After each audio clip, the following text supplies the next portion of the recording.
দুটো দুটো মখলুককে স্পেশাল ভাবে তৈরি করেছেন। কেন তৈরি করেছেন? এই জন্য যে আল্লাহ পাক রব্বুল আলামিনের ইবাদতের জন্য। বলেন সুবহানাল্লাহ। আল্লাহ পাক রব্বুল আলামিনের ইবাদত কেমন ইবাদত?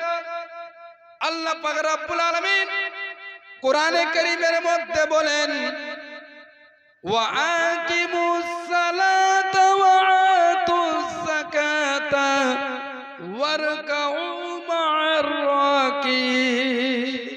সুবহানাল্লাহ। তোমরা নামাজ কায়েম করো এবং কি যাকাত দাও, আর রুকু করনে ওয়ালার সঙ্গিনী হয়ে তোমরা রুকু করো। তোমরা নামাজ কায়েম করো, যাকাত দাও, আর রুকু করনে ওয়ালার সঙ্গিনী হয়ে রুকু করো। বলেন সুবহানাল্লাহ। সুবহানাল্লাহ।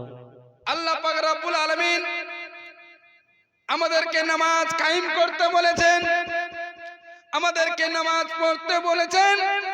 আমরা মুমিন ব্যক্তি, আমরা ঈমান নিয়ে এসেছি এক আল্লাহ পাক রব্বুল আলামিনের প্রতি। আল্লাহ ছাড়া আমাদের আর কেউ মাবুদ নাই। আমরা দিয়ে এসেছি, ঈমান নিয়ে এসেছি আমাদের রাসূলুল্লাহ সাল্লাল্লাহু আলাইহি সাল্লামের প্রতি। তিনি আল্লাহর বান্দা এবং তিনি হচ্ছেন আল্লাহর রাসূল। বলেন সুবহানাল্লাহ। আল্লাহর বান্দা এবং আল্লাহর রাসূল।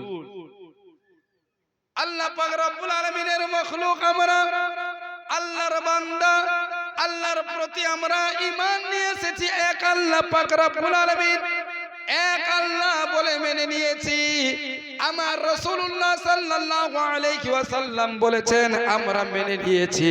কিন্তু আল্লাহ পাক রব্বুল আলামিনের তরফ থেকে আমাদের উপরে একটা স্পেশাল ভাবে সবার জন্য, প্রতিটা মানুষের জন্য আল্লাহর ইবাদত দিয়েছেন, যেটা হলো আমাদের মাঝে নামাজ। বলেন সুবহানাল্লাহ। কি নামাজ?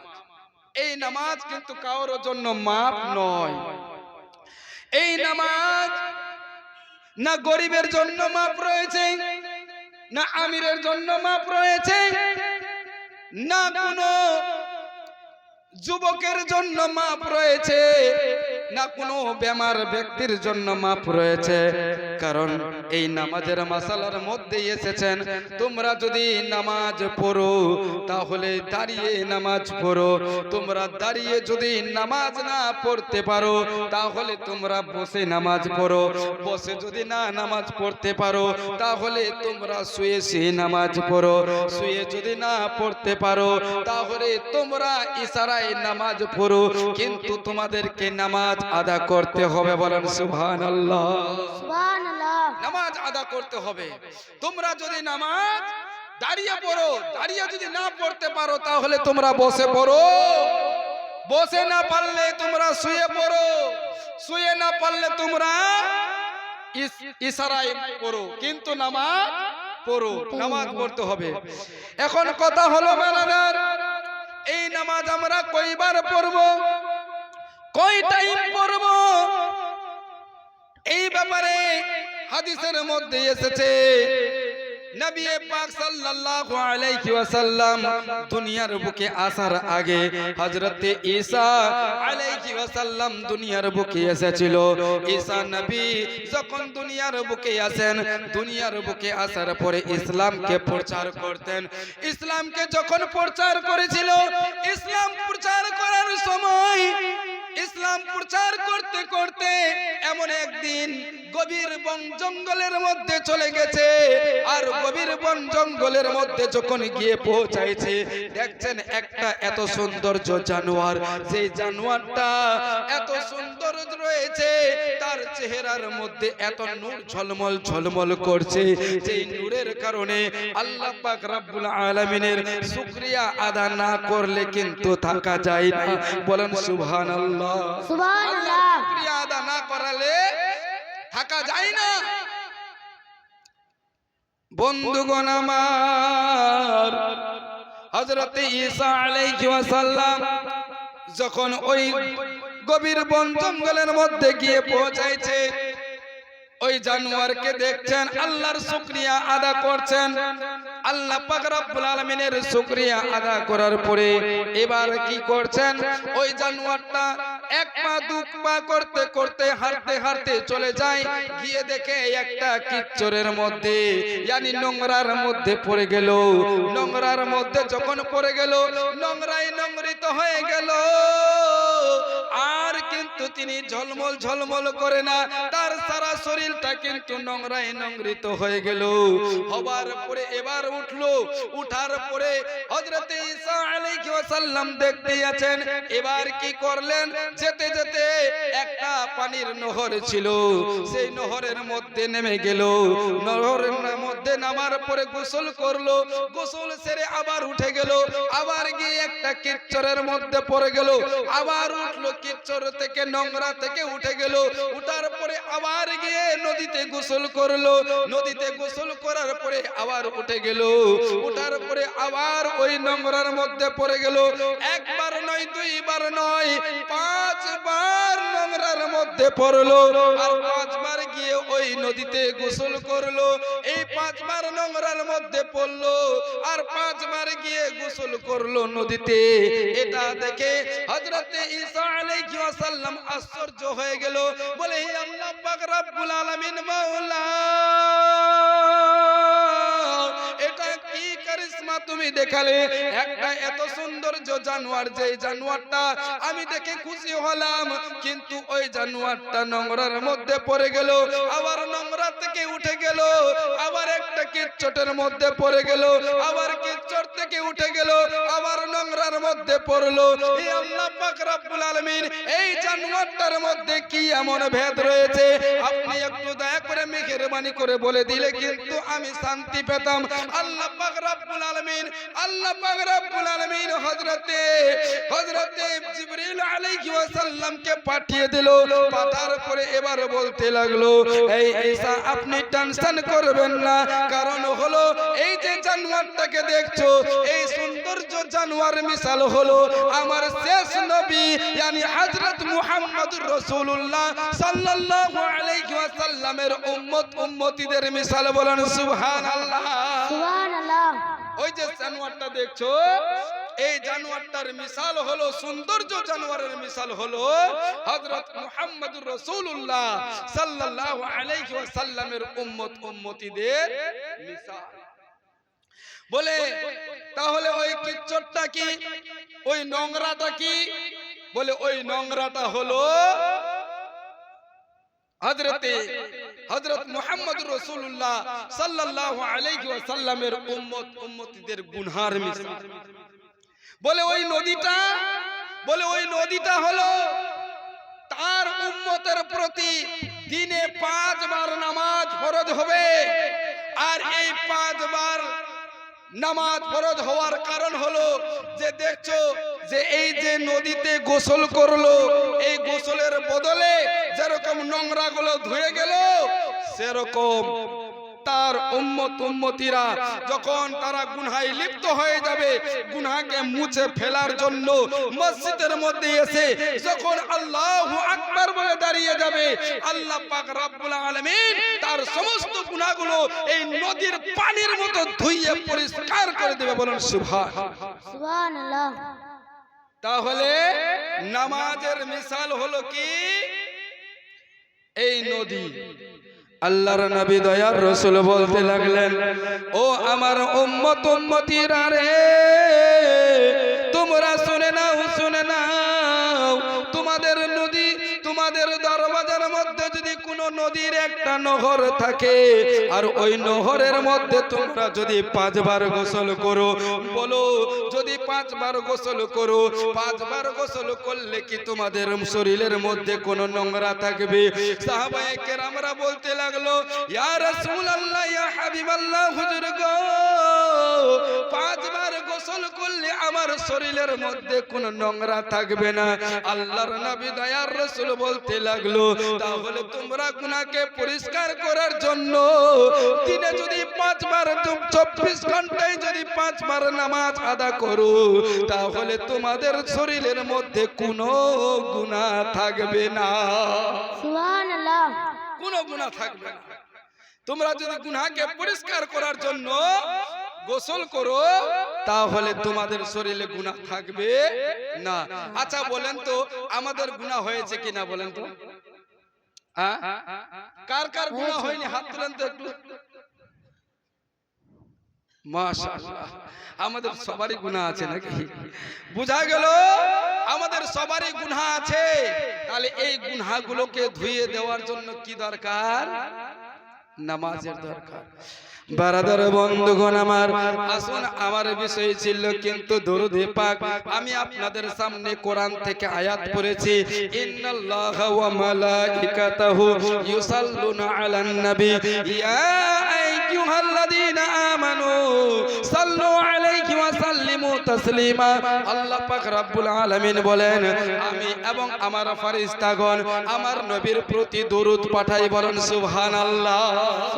কি বলেন? আমি আল্লাহ পাক রব্বুল আলামিন বলেন, আমি এবং আমার ফেরেশতাগণ নবীর প্রতি দরুদ পাঠাই। এই ঈমানদার ব্যক্তিরা তোমরা শুনে নাও, তোমরাও আমার নবীর প্রতি দরুদ এবং বেশি বেশি করে সালাম পাঠাও, বলেন সুবহানাল্লাহ। বেশি বেশি করে দরুদ এবং সালাম পাঠাও। আজকে আমরা যদি দরুদ পড়ি, কেউ কেউ বলে বিদআত, বলে কিনা? সালাম দি তো বলে বেদাত। আরে বেদাত হবে না, বেদাত হবে। আরে যার দাঁত নাই তাকে খালি বেদাত বেদাত বলছো। বারাদার, আমাদের দাঁত আছে না? দাঁত আছে কিনা? আছে। আর দাঁত থাকা সত্ত্বেও যদি বলে বেদাত তো হবে? বেদাত দাঁত নাই তো, দাঁত নাই তো ফোকলা, ঠিক কি না? দাঁত নাই তো কি ফোকলা, আর ফোকলা কি আছে? বেদাত। আরে বিদআত এর মানে নতুন কাজ নাকি? বারাদার বন্ধুগণ আমার, নতুন কাজ নয়। দরুদ পড়া এটা নতুন কাজ নয়, সালাম দেওয়া এটা নতুন কাজ নয়।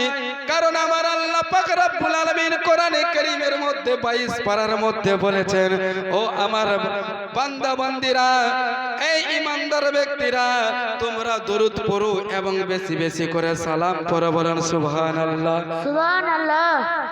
ও বন্ধুগণ আমার, আজকে দেখা যায় দরুদ এবং সালাম আমরা দুটোকেই কিন্তু আমরা এক করে দিয়েছি। দুটো দুই রকম, দরুদ আলাদা, সালাম আলাদা। আমি এটার ব্যাখ্যা পরে করছি।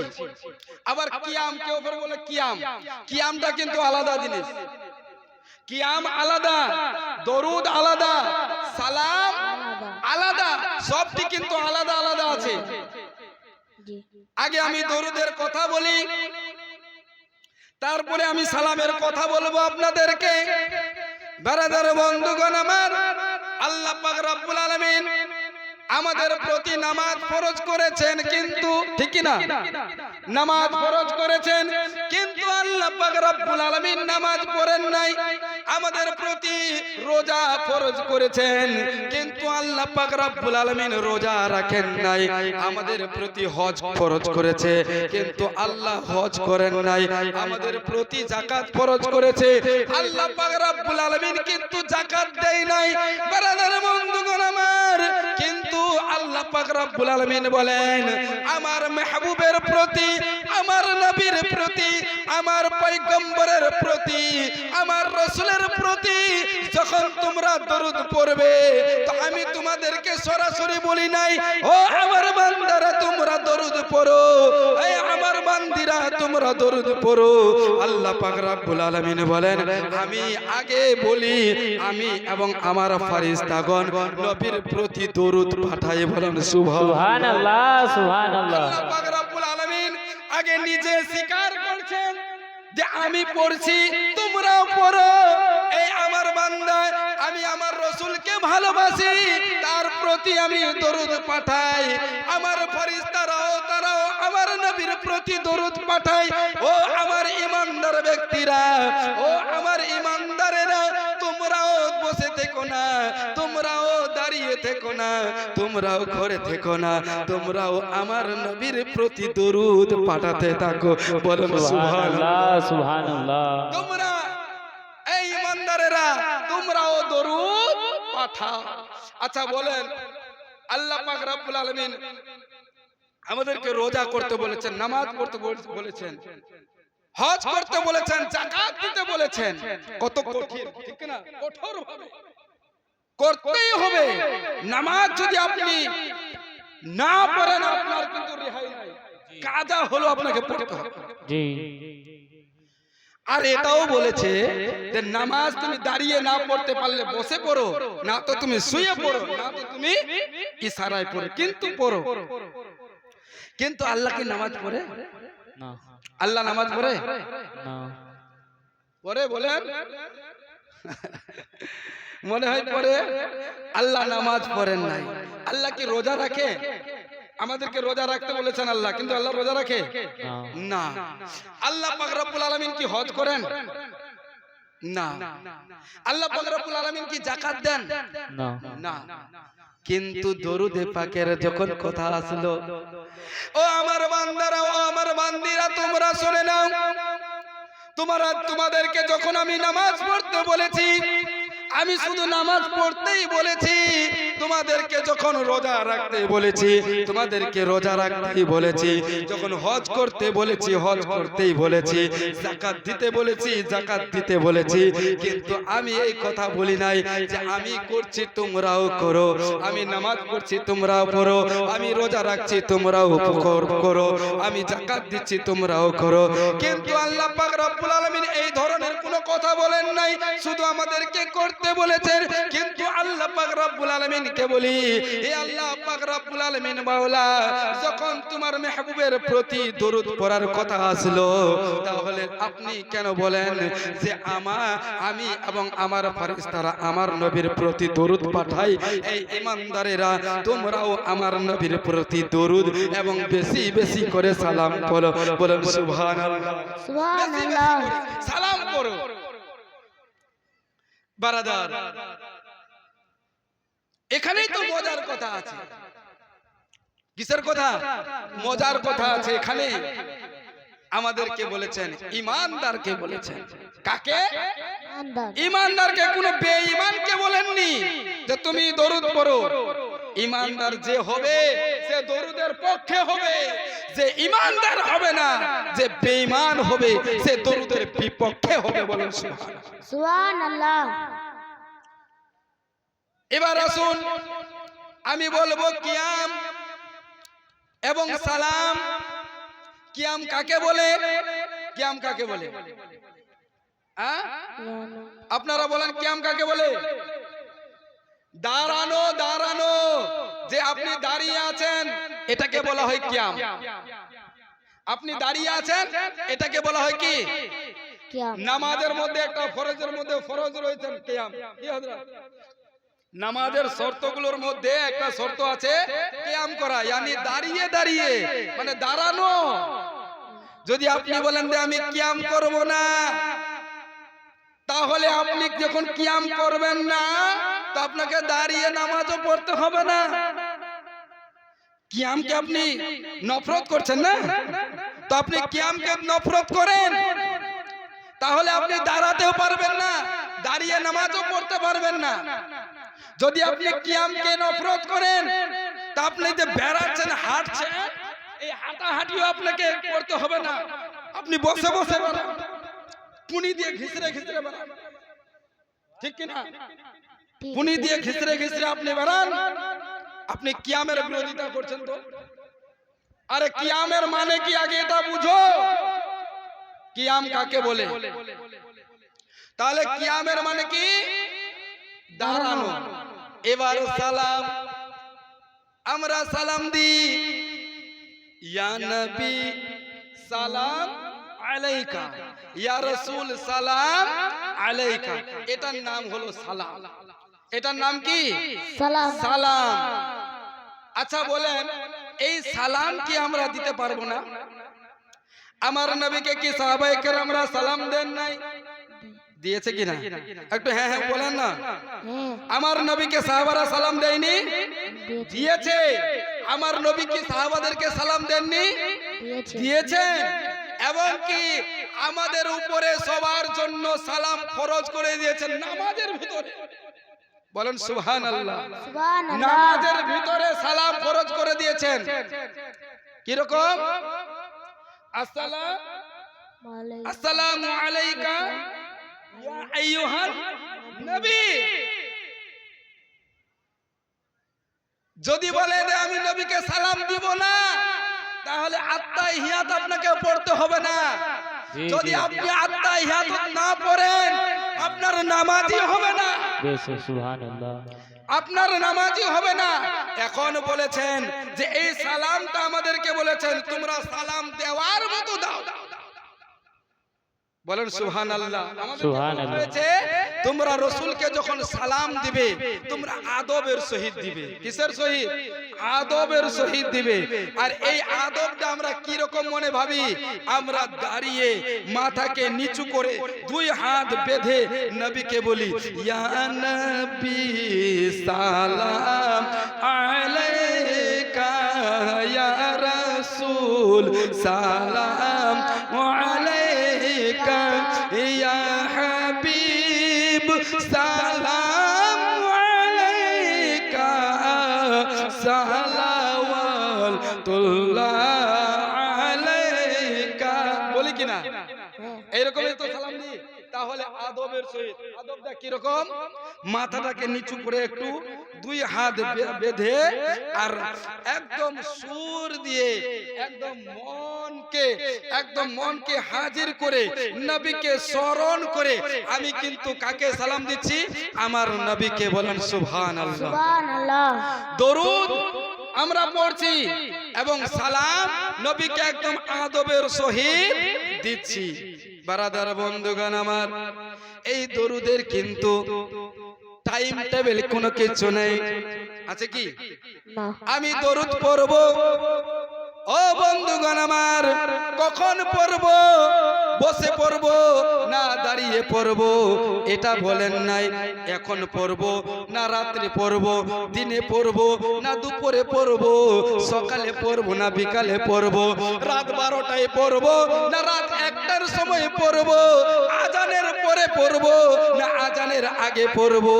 নামাজের পরে পড়ব না নামাজের পরে পড়ব না নামাজের আগে পড়ব? কোন টাইমে পড়ব?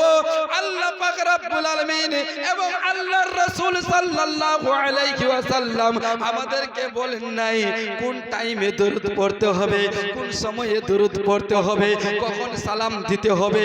কিন্তু এই কথা বলেছেন তোমরা যখন ইচ্ছা হয় তখন তোমরা দরুদ পড়ো, যখন ইচ্ছা হয় তখন তোমরা সালাম দাও।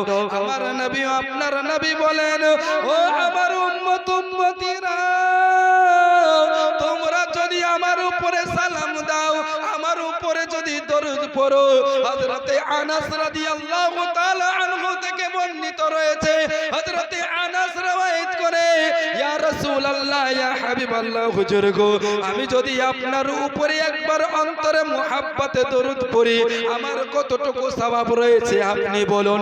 আমার নবী, আপনার নবী বলতে লাগলো, ও আনাস, তুমি শুনে নাও, শুনে নাও, যে আমার উপরে অন্তরে মুহাব্বতে ভালোবাসে, আমার উপরে একবার অন্তরে দরুদ পড়লো, আমার উপরে ভালোবাসে দরুদ পড়লো, আল্লাহ পাক রব্বুল আলামিন, দুনিয়ার কেউ নয়, কেউ নয়, আল্লাহ পাক রব্বুল আলামিন তার উপরে 10টি রহমত বর্ষিত করে দেয়। বলেন সুবহানাল্লাহ। সুবহানাল্লাহ। তার উপরে কয়টি রহমত?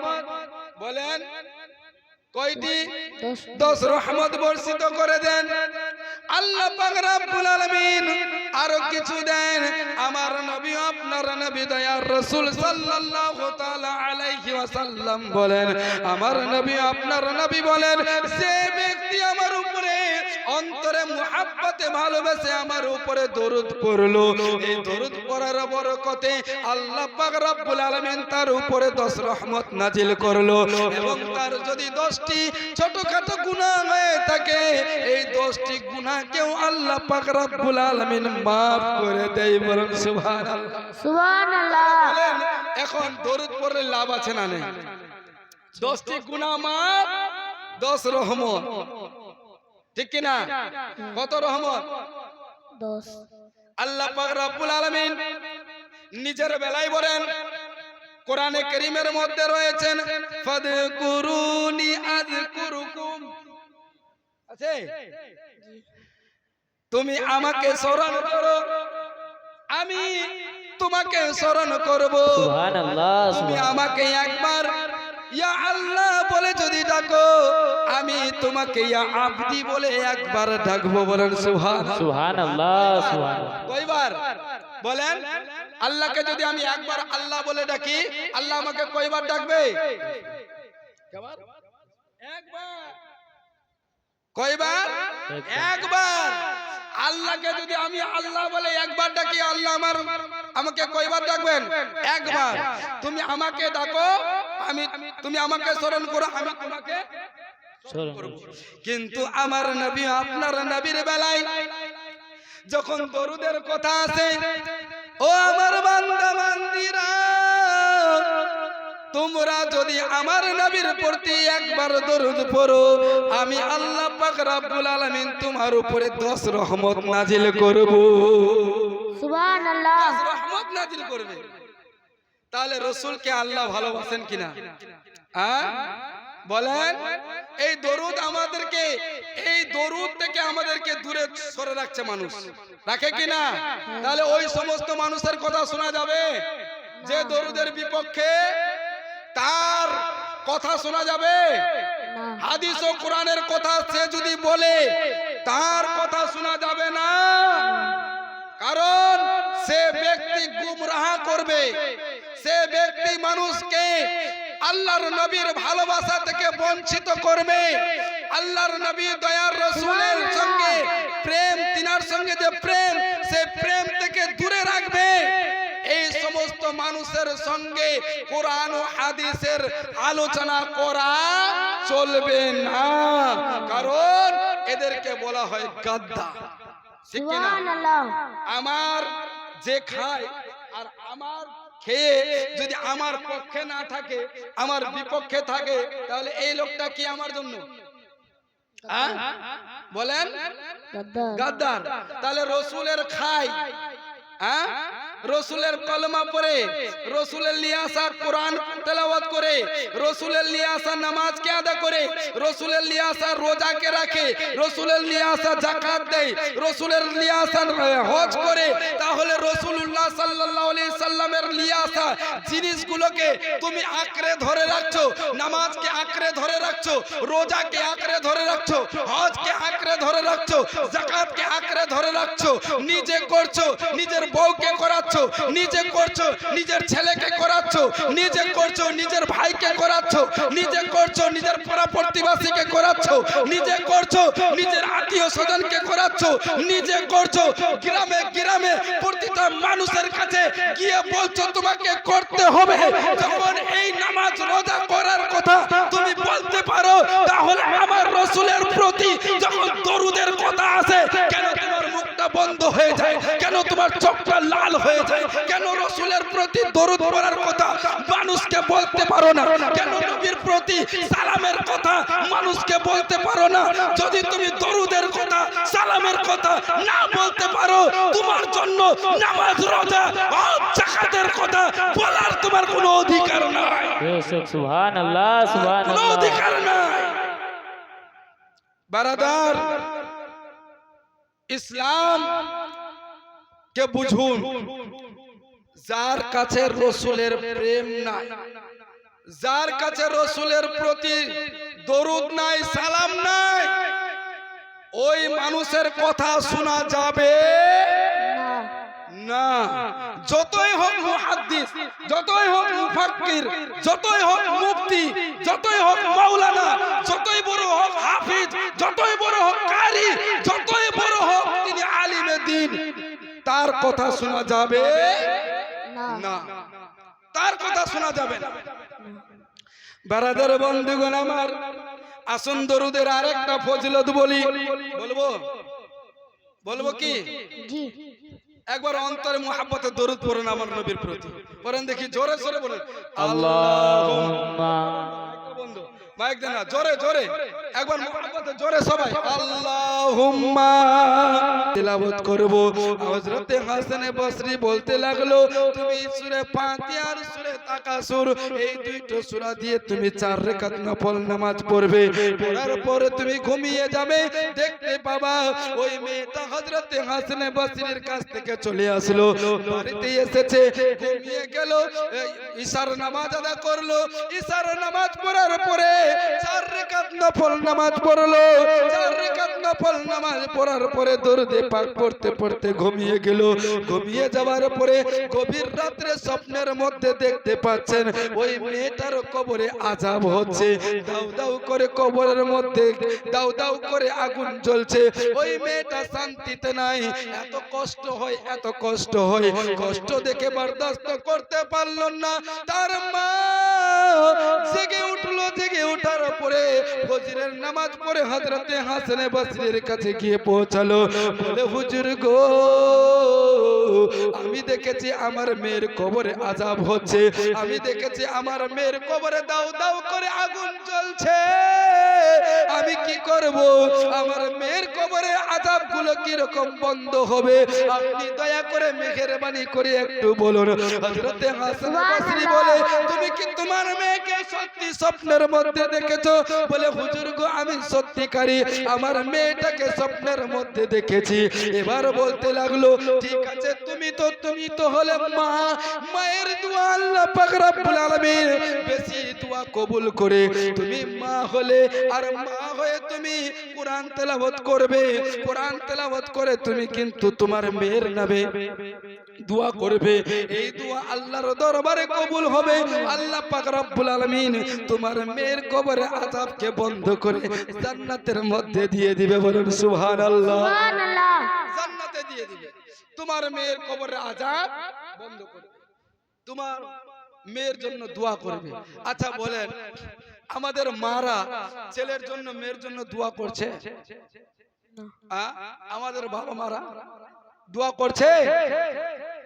আমি তো দেখছি দোয়া করছে না, বাবা কাজে ব্যস্ত আর মা ঝগড়ায় ব্যস্ত। ভুল বলছি? আমাদের মারা কাজে, আমাদের বাবারা কাজে ব্যস্ত আর মারা ঝগড়ায় ব্যস্ত। দোয়া কখন করবে? দোয়া করার সময় নাই। বলা হয়েছে মায়ের দিলেতে ব্যথা দিও না, বলে মায়ের দিলেতে ব্যথা কখনো দিও না, কোনো দিন দিও না। বলে কি না? মায়ের দিলে ব্যথা দিতে বারণ করেছে, কিন্তু মা সবার দিলে ব্যথা দিচ্ছে, খালি ঝগড়া। যদি 4টা বহু আছে, 4টা বহু আছে, তো এই 4টা বহুর মাঝে ওই বেশি অশান্তি করে। দেখবেন কারো একটা আছে তো একটাও, শাশুড়ের সঙ্গে বউ মায়ের মিল নাই, আর বউ মায়ের সঙ্গে শাশুড়ের মিল নাই। বর্তমানে হয়ে গেছে ঝগড়া করতে দিন শেষ, নামাজ রোজা নাই, নামাজ রোজা নাই বর্তমানে আমি সমাজে দেখছি, বলেই আমি বলছি। সব মুলবিরা ওলামায়ে কেরাম মায়ের ওয়াজ করে করে মাকে মাথার উপরে তুলে দিয়েছে, মাকে মাথার উপরে তুলে দিয়েছে। কিন্তু এই মা যে শরীয়ত মোতাবেক চলে না, এই মা শরীয়ত মোতাবেক যে চলে না, এটা মৌলানার মাথায় ঢুকে না। আমার কাছে কথা হলো, তুমি মা রয়েছো, তোমাকে শরীয়ত মোতাবেক প্রথমে চলতে হবে। যখন তুমি শরীয়ত মোতাবেক চলবে, তোমার ছেলেও শরীয়ত মোতাবেক চলবে। তুমি যখন শরীয়ত মোতাবেক চলবে, তোমার মেয়েও শরীয়ত মোতাবেক চলবে। তুমি যখন শরীয়ত মোতাবেক চলবে, তো তোমার পুরুষ, তোমার যে হাজবেন্ড यानी স্বামী রয়েছে, সেও শরীয়ত মোতাবেক চলবে। আরে মা, তোমার তো মুখের আওয়াজ বাইরে যাওয়া নিষেধ, তো তোমার মুখের আওয়াজ তো দূরে থাকো, তুমি পুরোটাই ঘরের বাইরে গিয়ে থাকছো। জি হয় কি না? মুখের আওয়াজ, মুখের আওয়াজ তোমার বাইরে যাওয়া নিষেধ, কিন্তু তুমি পুরোটাই আওয়াজ তো নয়, তুমি পুরোটাই বাইরে থাকছো। কেন? শরীয়ত কি তোমাকে এটা বলেছে? আর ওই মায়ের বেটিরা আবার এখন টিকটক বানাচ্ছে, জি সব টিকটক মাস্টার, যতটি টিকটক বানাচ্ছে আর যত মেয়ে ফেসবুকে ছবি ছাড়ছে, সব কটা জাহান্নামে, জি সব কটা জাহান্নামে যাবে, একটাও বাদ নাই। টিকটক তোমার শরীর, তোমার কথা পুরুষ যেন না দেখে। সুবহানাল্লাহ। মায়ের কথা শুনে 50 টাকা দিল নাকি গে? মায়ের একে বদনামি করছি। যাই হোক, এটা ফের মনে করবেন না খালি এরই মা, আমার মা, আমি সবটিকে বলছি কিন্তু। না তো ফের কেউ ফের আমার পাড়ার ফের বলবে আমার মাকে, তোর তো খালি বদনাম করছে তোর বেটা মাই। দেখা এলো আমাকে ঘর ছাড়া করে দিল। সুবহানাল্লাহ। আর একজন ভাই 150 টাকা দিয়েছেন, আল্লাহ তিনার দানকে কবুল করুক, সকলে মিলে আমিন। কি ভুল বলছি? এই মায়েরা ভুল বলছি বলেন? না না এরা ফের আবার কি ধরা না হচ্ছে তো এখন। এই মারা যদি নিজেকে বাঁচিয়ে চলে, মেয়ে টিকটক করবে না। এই মারা যদি শরীয়ত মোতাবেক চলে, ছেলেরা খারাপ হবে না, স্বামী খারাপ হবে না, ঝগড়া ঝাঁটি হবে না। এদের খালি 2-4 জনে এক জায়গায় বসে তসবিহ পড়া নয়, এর আর ওর শুধু খালি মহাজারা ঘ্যাংসো কথা বলতে ব্যস্ত। কিন্তু আল্লাহ পাক এটা পছন্দ করে না, আল্লাহর রাসূল পছন্দ করে না। সুবহানাল্লাহ। আল্লাহ এবং আল্লাহর রাসূল কেউ পছন্দ করে না। তুমি ছেলের জন্য দোয়া করবে, আল্লাহ আমার ছেলেকে নেক বানাও, নামাজি বানাও, কোরআনি বানাও, হাফিজি বানাও। আল্লাহ বলে তোর দোয়া কবুল করা যাবে না, তোর দোয়া কবুল করা যাবে না। কেন? তোমার মুখটাই খারাপ হয়ে আছে, মানুষের বদনামি করছো। বারাদার, কিন্তু আমি বলবো মা বোনেরা সুধরে যাও, বাবারা সুধরে যাও। এই জামানা শেষের দিকে, দুনিয়া আখেরি শেষ, আমাদের শেষ নবী চলে এসেছে। আমাদের শেষ নবী গুজরে যাওয়া 1400-1450 বছর চলে যাচ্ছে। শেষ জামানা, এখন একটা সোনার পাহাড় হবে। এই সোনার পাহাড়টা বের হলেই কিন্তু শেষ দুনিয়া। আর যতগুলো পরমাণিক বম বানিয়েছে, এক এক জায়গায় এক একটা না বাস্ট করলে দুনিয়া এরকমই শেষ। যে ইসরায়েল আর আমেরিকার ইরান লেগেছে, ঠিক কিনা? ভুল বলছি? পরমাণিক বোমা এরকমই ছাড়লে শেষ দুনিয়া। তো বেরাদার, যতক্ষণ আল্লাহ চাইবে না শেষ হবে না, আল্লাহ তো তখন চাইবে না শেষ হবে না। তো বলছিলাম যে মায়ের দোয়া আল্লাহ বেশি পছন্দ করে। মায়ের দিলেতে ব্যথা কখনো দিও না, কোনো দিন দিও না।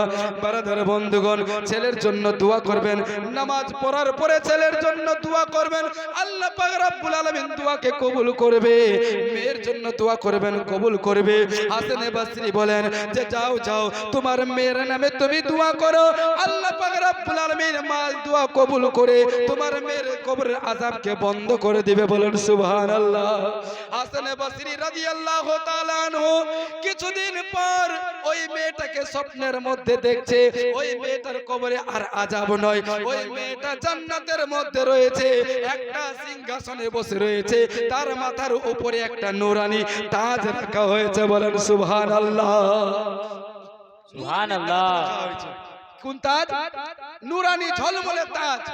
ওই মেয়েটাকে স্বপ্নে জিজ্ঞাসা করছেন হাসান বসরি যে বলো তোমার মাথায় নূরানি তাজ কেন, তুমি জান্নাতের মধ্যে কেন? বলে হুজুর এই জন্য রয়েছি, আমার মা আমার জন্য দোয়া করেছিল। বলেন সুবহানাল্লাহ। নামাজ পড়ে দোয়া করেছে, কোরআন তেলাওয়াত করে দোয়া করেছে বলে আজকে জান্নাতে। আর একটা মজার কথা, একজন আল্লাহওয়ালা মানুষ চলে যাচ্ছিল, সে দরুদে পাক পড়ে আমার নামে দোয়া করেছে, আমি এবং আমার আশেপাশের কবরবাসীকে নিয়ে আজকে আমি জান্নাতে রয়েছি। বলুন সুবহানাল্লাহ। সুবহানাল্লাহ। বাবার নামে কি বলবো?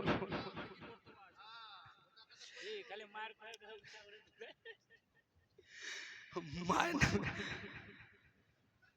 যাই হোক বারাদার, আমার বলার তো সময় নাই, কারণ বক্তা সাহেব আছেন। 100 টাকা দিয়েছেন মহবুল চাচা, তিনি বাবার কথা শোনার জন্য। তো আল্লাহ পাক তেনার দানকে কবুল করো, আর তেনার বাবার জন্য তিনি যেন দোয়া করে নামাজ পড়ে আল্লাহ তেনার বাবাকেও যেন জান্নাতুল ফিরদৌস দান করুক। সকলে মিলে পড়ুন আমিন। আমিন। বারাদার, বাবার জন্য দোয়া করবে ছেলে, আর ছেলের জন্য দোয়া করবে বাবা। এই দোয়া আল্লাহ কবুল করবে। ঘরে ঢুকে সালাম করো, আসসালামু আলাইকুম ওয়া রাহমাতুল্লাহি ওয়া বারাকাতুহু। বাবাকে সালাম করো, মাকে সালাম করো। এই সালামের জবাব যদি বাবা দেয় ওয়া আলাইকুম সালাম, আল্লাহ তোমার উপরে যেন আল্লাহর রহমত বর্ষিত হোক। বাবা যদি দোয়া করে এই দোয়া কবুল হবে, আর ওর উপরে রহমতই বর্ষিত হবে। আচ্ছা বারাদার, তো আমি বেশি কথা বলছি না, আমি এখান থেকে শেষ করছি।